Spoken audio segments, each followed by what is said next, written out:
You think you know the Colosseum, gladiators, crowds, epic battles, but what if most of what you've been told is a lie? Beneath Rome's greatest arena lies a darker story. One of power, betrayal, and death you weren't meant to see. Built almost 2,000 years ago, Colosseum could hold over 50,000 spectators. Its purpose was more than entertainment. It was a tool of politics. Emperors used blood and spectacle to control the masses, to distract them from daily life, and to showcase their power in ways history often forgets. Gladiators weren't just fighters.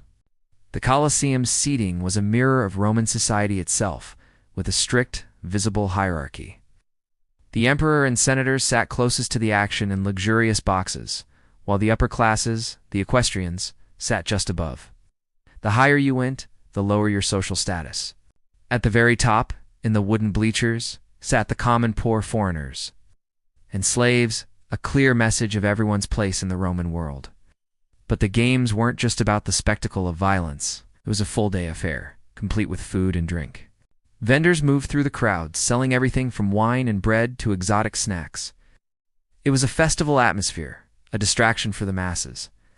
This constant supply of food and entertainment kept the massive crowds content and manageable, another subtle layer of control. Many were slaves, criminals, or prisoners of war.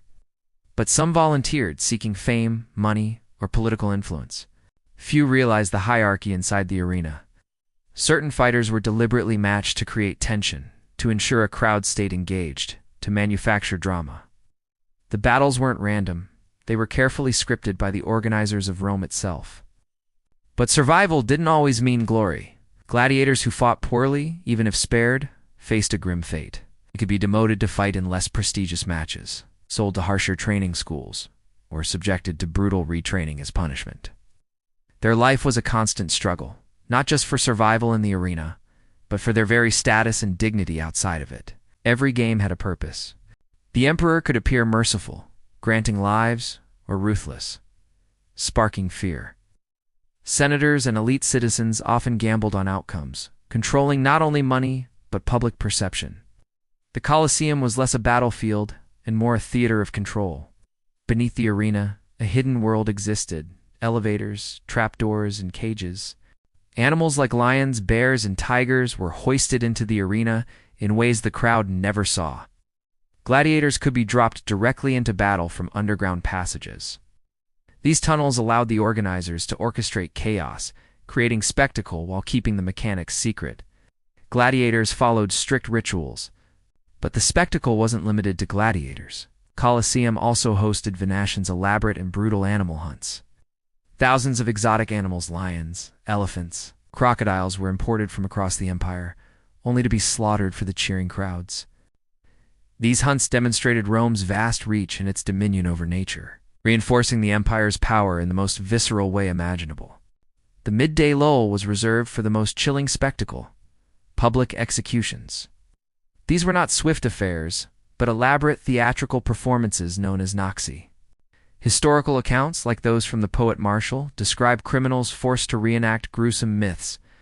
One famous account tells of a prisoner playing the role of the thief Laurealis, who was crucified and then mauled by a wild bear, a horrifying fusion of myth and reality for the crowd to witness. Others faced damnatio, ad bestia's condemnation to the beasts.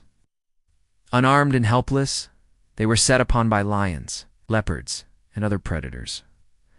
A brutal and visceral demonstration of the state's absolute power over life and death. Some prayed to gods for survival. Others carried talismans hidden in their armor.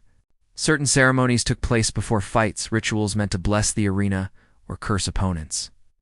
Many of these customs disappeared from history, leaving us only fragments of a world steeped in superstition and blood. The crowd wasn't just spectators, they were part of the experiment.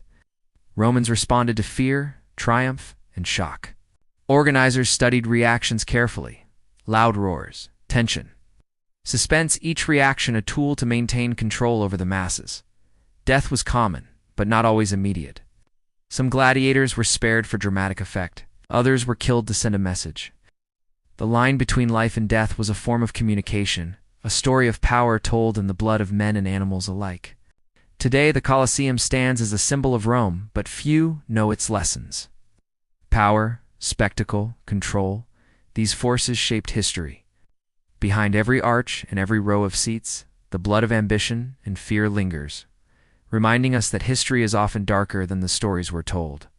The Colosseum was sometimes flooded to stage mock naval battles, complete with ships and drowning prisoners. Entire arenas were transformed into lakes, and the scale of destruction was unimaginable. Rome's appetite for drama went beyond imagination. They wanted the impossible to be real before the eyes of their citizens. So next time you see the Colosseum, remember, it wasn't just a monument. It was a theater of death, politics, and secrets history tried to forget. Subscribe to this channel for more stories you didn't know, because the truth is always stranger than you think.